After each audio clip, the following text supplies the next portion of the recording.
নমস্কার বন্ধুরা, শুভ সন্ধ্যা। দেখুন আজকে প্রেসার কুকারে কি তৈরি করছি।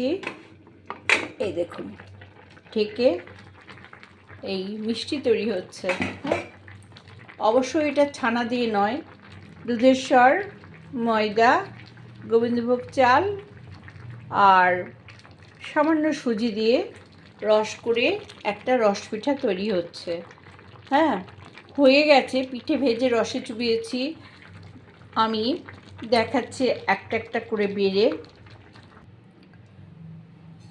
5 মিনিট ফুটতে দিয়েছিলাম, দেখুন।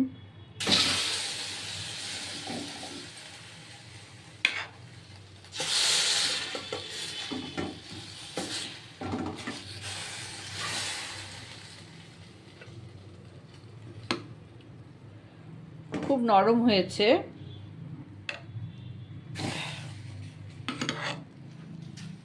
দেখুন, আমি গরম একটা কেটে দেখাচ্ছি। দেখুন,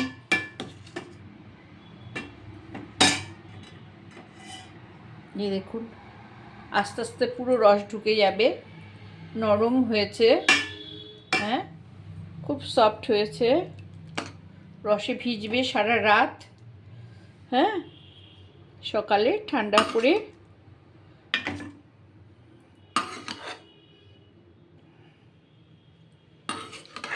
শীতের দিনই তো মানুষে খায়, তাই না? অবশ্যই এলাচ আর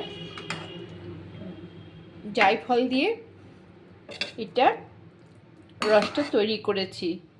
আর একটা এই যে জাফরান দিয়েছি আর জায়ফল দিয়ে রস করেছি। জায়ফল বলি, সরি, এটা হলো স্টারনিস দিয়ে রস করেছি, জায়ফল দেইনি। এলাচ, স্টারনিস আর হলো জাফরান। দেখুন, এই যে একদম নরম হয়ে গেছে। দেখুন, এই যে টুইটুম্বুর একেবারে। দেখতে পাচ্ছেন এর রস পিঠা কত সুন্দর। এটা একটা মিষ্টি।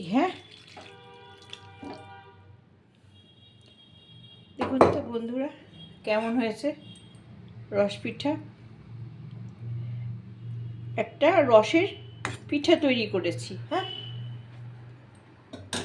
ল্যাংচা টাইপের, কিন্তু ল্যাংচা নয়, রসের পিঠা। রাখছি বন্ধুরা, ভালো লাগলে সাবস্ক্রাইব করবেন।